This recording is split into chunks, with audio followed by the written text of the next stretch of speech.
Can kids consent? If you say, well, it depends on the situation, let's do that. Let's go through some situations. Can a kid consent to kissing their parent? Can a kid consent to kissing a friend? Can a kid consent to kissing a grandparent? Can a kid consent to kissing an adult?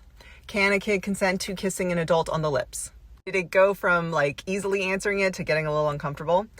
If that happened, you're not alone. A lot of parents struggle with having this conversation because we are so often focused on this word consent.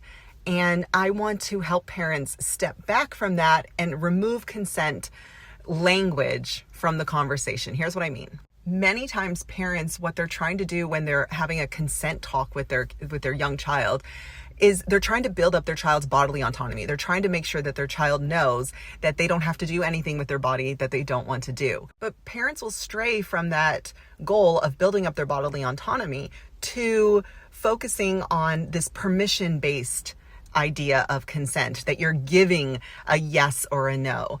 And when we step back and say, okay, let's remove the word consent from this conversation that I'm trying to have to build up my child's bodily autonomy, that belief that they know that they don't have to do anything with their body that they don't want to do, and say, how do I help them do that?